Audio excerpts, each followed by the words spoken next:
Hi అండి అందరికీ welcome back to my channel. ఈరోజు అయితే మేము కాలభైరవ టెంపుల్కి అయితే వెళ్ళామండి. అండ్ ఈ టెంపుల్ మనకు పద్మాక్షమ గుట్ట ఎదురుగా అయితే ఉంటుంది. ముందుగా మనకు సిద్ధేశ్వర ఆలయం అయితే వస్తుంది. అండ్ కొంచెం ముందుకు వచ్చాక ఈ కాలభైరవ టెంపుల్ అయితే ఉంటుంది. ఇది మనకు గుట్ట మీద ఉంటుందండి. ఈ గుట్టను సిద్ధుల గుట్ట అని కూడా అంటారు.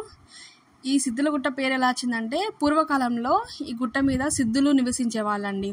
వీరి కోరిక మేరకు శివుడు సిద్ధభైరవుడుగాను, ఈ గుట్ట సిద్ధుల గుట్టగాను పేరు వచ్చింది. అండ్ ఈరోజు స్పెషల్ ఏంటంటే కాలభైరవ అష్టమి అండి. ఈ కాలభైరవునికి అష్టమి రోజు మరియు అమావాస్య రోజు అయితే పూజలు అనేవి జరుగుతాయండి. ఈ కాలభైరవ అష్టమి రోజు ఈ కూష్మాండ దీపం వెలిగిస్తే మనకి ఎలాంటి ప్రాబ్లమ్స్ ఉన్నా తొలగిపోతాయి అంటున్నారండి. అండ్ అందువల్ల నేను కూడా ఈ కూష్మాండ దీపం అయితే పెట్టాను. ముందుగా ఈ కూష్మాండ దీపం ఎలా పెట్టాలంటే, ముందుగా మనం ఒక ప్లేట్ తీసుకోవాలండి. పేపర్ ప్లేట్ అయితే తీసుకోండి. ఒకటి తీసుకొని దాని మీద కల్లుప్పు ఉంటుంది చూసారు, దొడ్డుప్పు, అదైతే వేయాలి.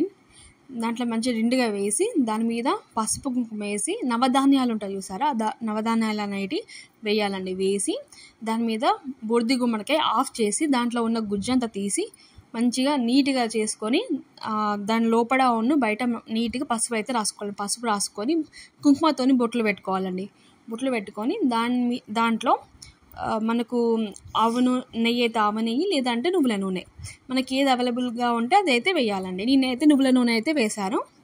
అండ్ అందులో మన పెద్ద వత్తితోని దీపం అయితే వెలిగించాలండి. వెలిగించి ఆ దేవునికి అయితే చూపెట్టాలి. చూపించాక ఇక్కడ కాలభైరవ అష్టమి రోజు ఈ హారతి ఇచ్చేటప్పుడు అండి, ఇదైతే మంచిగా డమరుకలు అయితే మోగిస్తున్నారు. నాకు చాలా అంటే చాలా బాగా అనిపించింది. ఆ సౌండ్ అయితే ఇట్లా వైబ్రేట్ లాగా అనిపించింది. అండ్ హారతి ఇస్తున్నారు, మీకు కనిపిస్తుందని అనుకుంటున్నాను. చూసారు కదండి, ఇది మన video. So please like, share and subscribe to our channel. See in the next video. Bye.